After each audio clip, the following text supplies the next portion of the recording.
Part 1. 1. You are going to hear a conversation between a student and an academic advisor. First, you have some time to look at questions 1 to 4.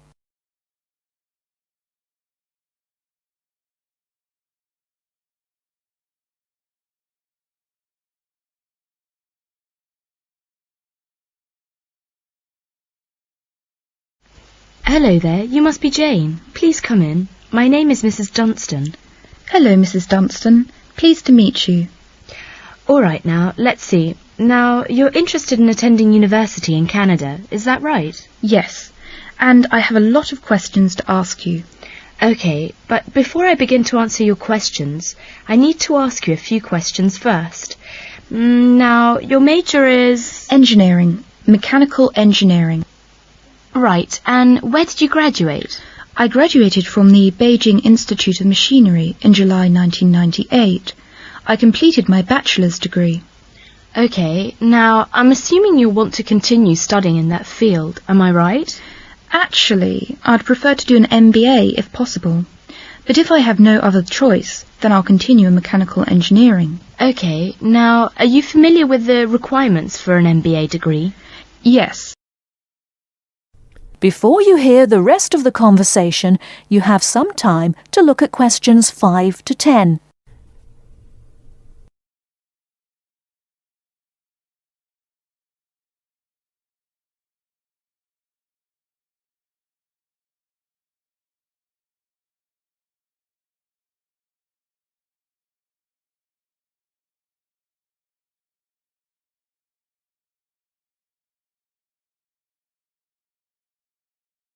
Now listen and answer questions 5 to 10.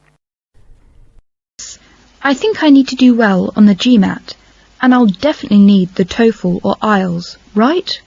That's right. You'll need at least 600 on the TOEFL or 6.5 on Ielts. In addition, you need to have completed a bachelor's degree too. Did you take the GMAT yet? No, but I plan to take it in August. The requirements for a master's degree in engineering are a little different. You'll need to take the GRE and of course the TOEFL or Ielts. I see. And when do I start to apply? The best time to start the application process is in November or December of the year prior to your intended year of study. Application forms are usually available in September or October. Which schools in Canada offer the MBA degree? Of the approximately 50 universities in Canada, 20 offer an MBA. Here's a small booklet summarising Canadian university programmes. You'll find all the information on page 22. Great. Thanks. And how about tuition and scholarships? Tuition for MBA programmes has been steadily increasing. Some universities now charge the full tuition, meaning that there is no government subsidy. Those universities cost about $10,000 per year, and it's a 2-year programme.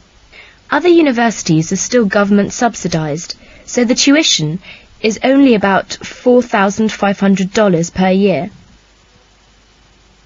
In terms of scholarships, usually the top 5 students entering the MBA programme are given a generous scholarship. All other students have to pay the full fees. International students have to pay the full tuition, that's $10,000 per year. Oh, is it very difficult to get into an MBA programme? Yes, in fact, the competition is very strong.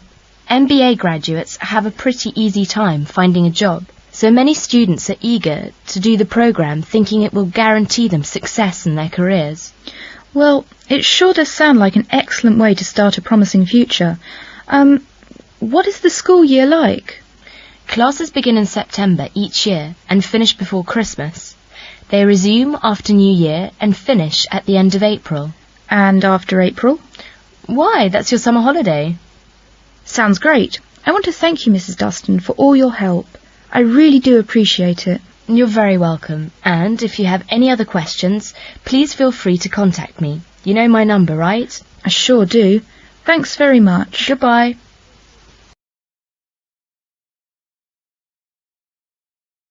That is the end of part 1. You now have half a minute to check your answers.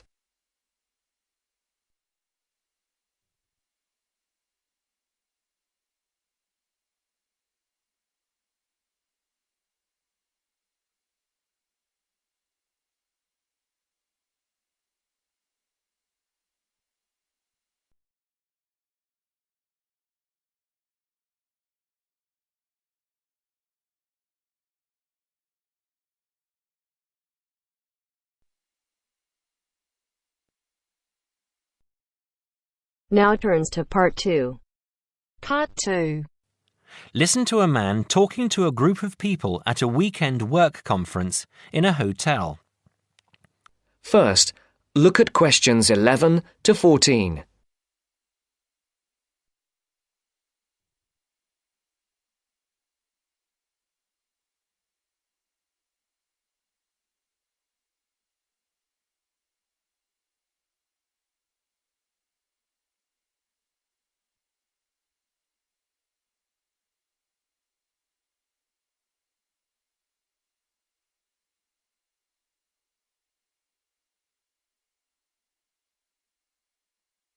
Listen carefully.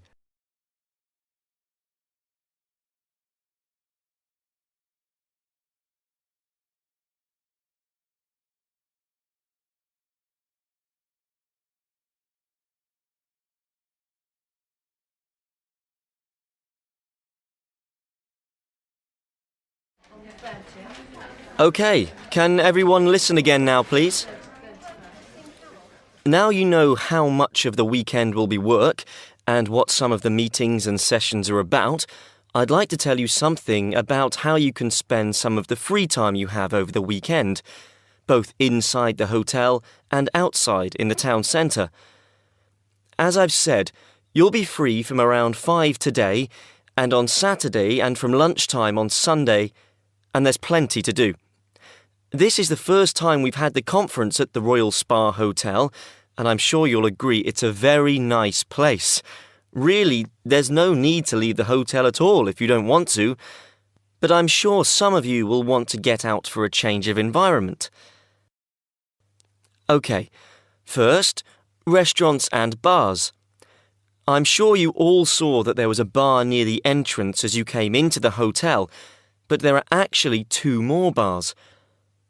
One is also on the ground floor, behind the main restaurant, and the other is on the top floor. That one has a very nice terrace where you can sit outside and enjoy the view. That bar is for hotel guests only and is usually a bit quieter. As I say, the main restaurant is on the ground floor. We will have breakfast and lunch there, so you'll get to know it well. There is also a smaller restaurant for coffee, sandwiches and snacks on the 3rd floor, and that is also only for hotel guests. There is a gym and health club in the basement. The gym has a good range of equipment and is open from 7 a.m. I know some of you were talking about a swimming pool, but unfortunately there is no swimming pool. I will tell you where there is a pool close to the hotel in a moment.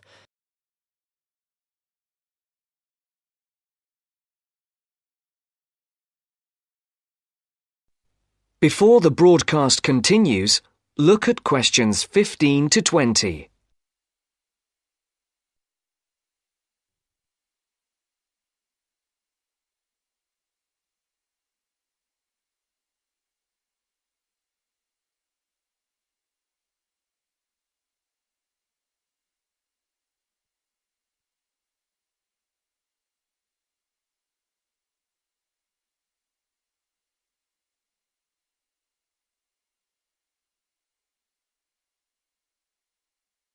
You will now listen to the second part of the talk.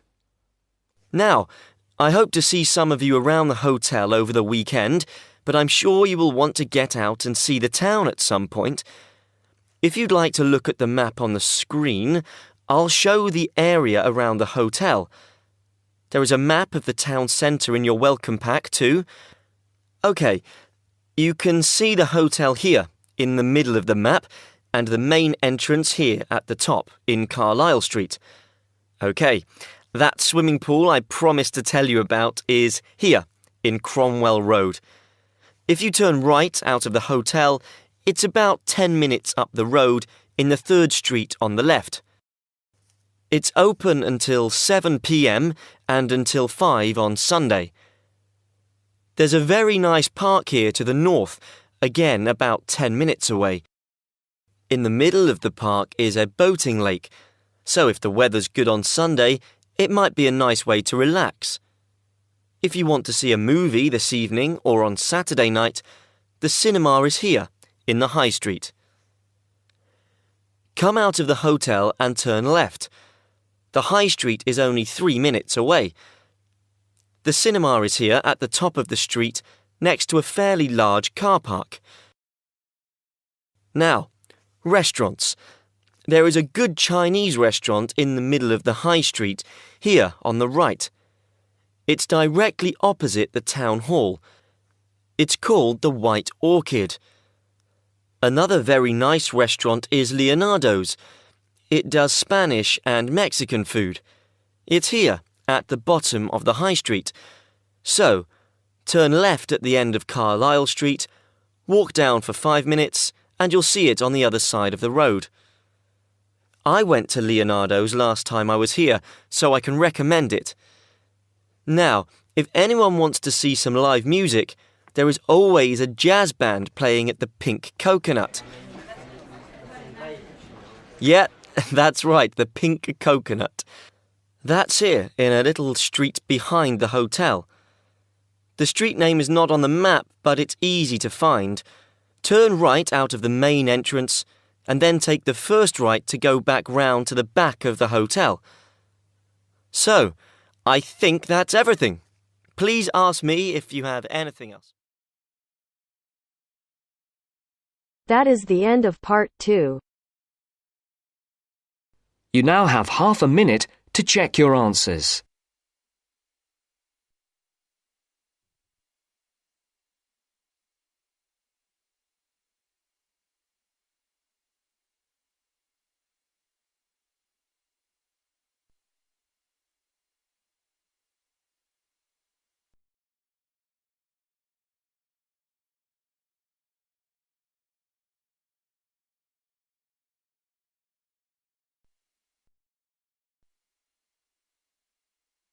Now turns to part 3.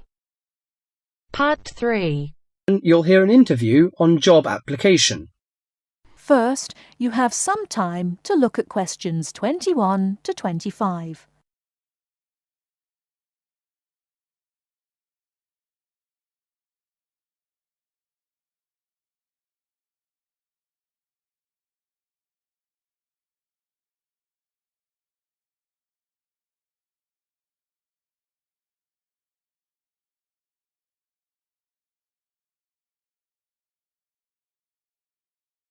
Now listen carefully and answer questions 21 to 25. These days it's hard enough to find a suitable job, let alone get as far as an interview.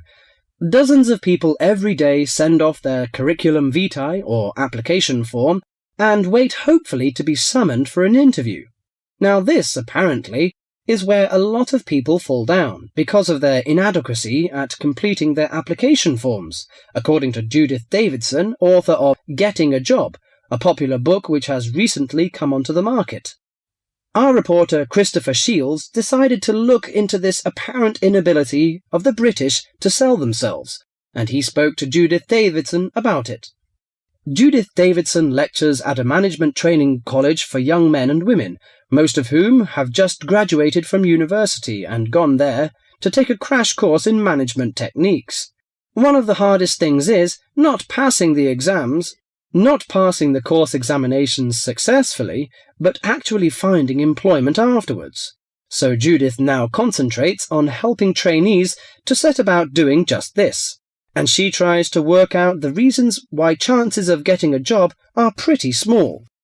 Very often, a job application or a curriculum vitae will contain basic grammatical or careless spelling mistakes, even from university graduates. Then those that do get as far as an interview become inarticulate or clumsy when they try to talk about themselves. It doesn't matter how highly qualified or brilliant you may be, if you come across as tongue-tied and gauche, your chances are quite slim. What are other problems of the application forms? Some letters are dirty and untidily written, with finger marks all over them and ink blots or even coffee stains. Others arrive on lined or flowered or sometimes scented paper, none of which is likely to make a good impression on the average business-like boss. Many people are unable to make that initial impact with an employer. In fact, it needs techniques to send an application, which will stand out from the rest and persuade the employer you're the right one for the job. This prompted an enterprising young man called Mark Ashworth, a recruitment consultant himself, to start writing job applications for other people for a fee.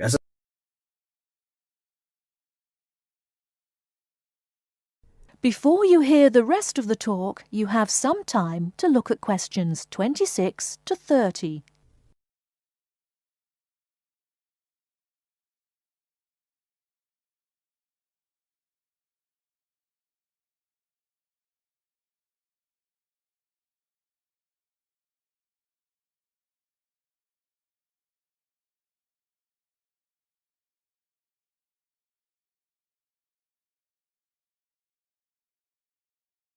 Now listen and answer questions 26 to 30.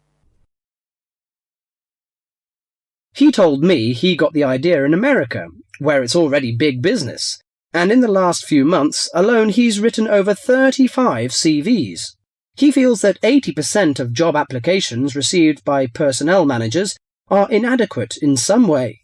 Well, yes, many people simply can't cope with grammar and spelling and don't know what to put in or leave out. Sometimes people condense their work experience so much that a future employer doesn't know enough about him.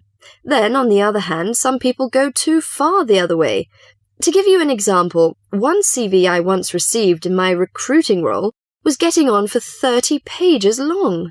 Mark has an initial interview with all his clients in which he tries to make them think about their motivation.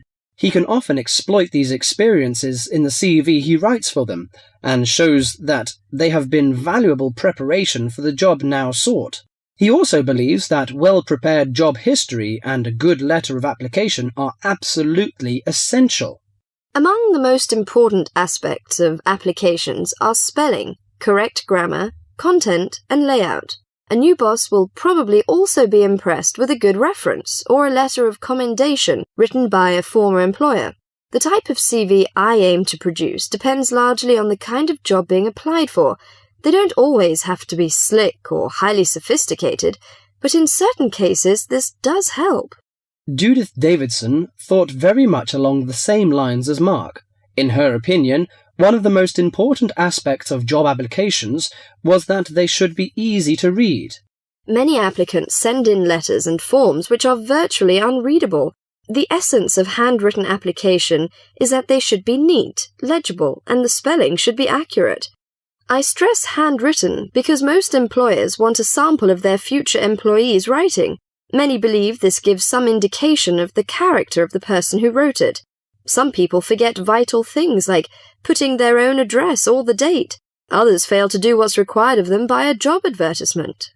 Judith believes that job seekers should always send an accompanying letter along with their application forms, stating clearly why their qualifications make them suitable for the vacancy.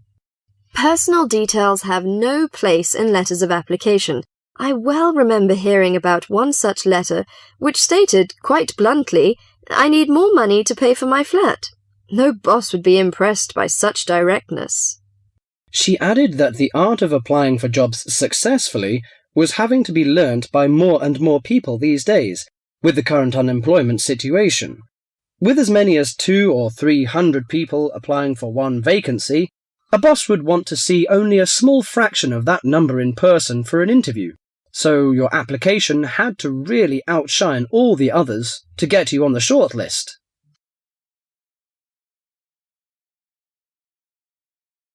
That is the end of part 3. You now have half a minute to check your answers.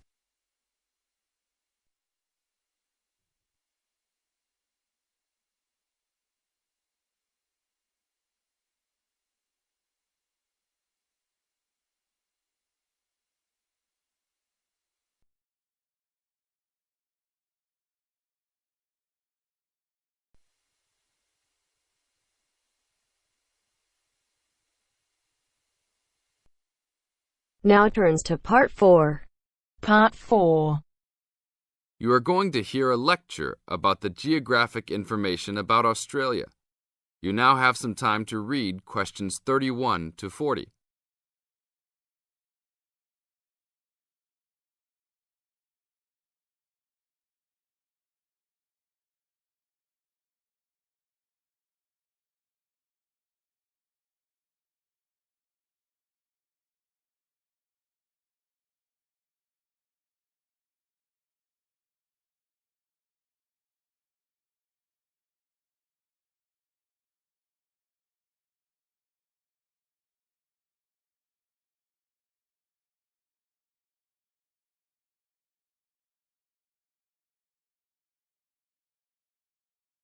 Now listen to the lecture and answer questions 31 to 40 by choosing the best answers from the choices. Good morning, everybody. We'll continue to look at Australia, and today look at one of its greatest natural challenges, water for the agricultural sector. As the only nation to occupy an entire continent, Australia has a unique environment, with much of it very flat and dry. One notable feature of the Australian continent is that it is the lowest of the continents. The average elevation is less than 300 metres, compared with the world's mean of 700 metres, and its highest mountain is only 2,228 metres, so it is overall a very flat country. It is also dry. In fact, Australia is the driest, after Antarctica, of the continents. Yet Australia has extremes of climate and topography. There are rainforests and vast plains in the north, snowfields in the southeast, deserts in the centre, and fertile croplands in the east, south, and southwest. And Australia contains some of the wettest areas on Earth. In western Tasmania and on the northern Queensland coast, but half of the continent has an annual rainfall of less than 300 millimetres each year, and only 20% has more than 600 millimetres each year. A major problem is that the limited water resources do not match up with where water is consumed. The major water resources are in northern Australia and Tasmania, whereas most of the agriculture and people are in southeastern mainland Australia. The agricultural sector is the largest consumer of both self-extracted and main-supplied water, using over 70% of total net water consumption. Electricity and gas supply, and water, sewerage and drainage services use notable amounts of self-extracted water. However, net consumption in the household sector is the lowest, just 8% of total net water used. Australia's water use increased by 25% over the decade between the mid-1980s and mid-1990s. Much of this increase was due to irrigated agriculture, which, as noted earlier, accounts for over 70% of national water demand. Since the mid-1990s, the growth and profitability of irrigated agriculture has outstripped the dryland agriculture sector. Irrigated commodities contributed almost a third of total farm exports in the mid-1990s.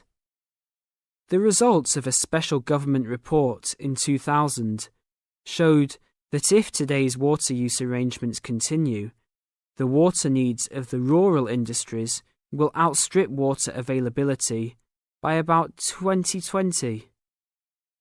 Irrigated agriculture, Australia's major water-using sector, would be seriously affected by the shortfall. And although groundwater underlies large areas of Australia, it accounts for only 4% of water use. So, clearly, apart from water for households, which mainly comes from dams or rivers, it is the rural sector where efforts towards water conservation are particularly directed.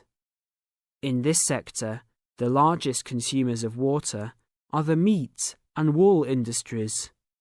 One of the major problems in considering sustainable agriculture is the large amounts of irrigated water used to produce these products.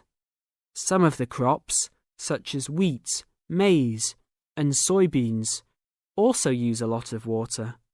Furthermore, many crops are grown in dry areas, where up to half the available water evaporates from the soil surface or seeps down too low into the ground for the plant roots to reach it.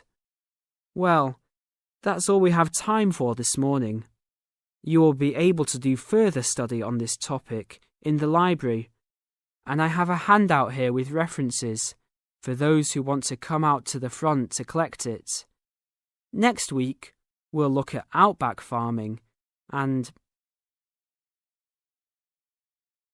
That is the end of part 4. You now have half a minute to check your answers.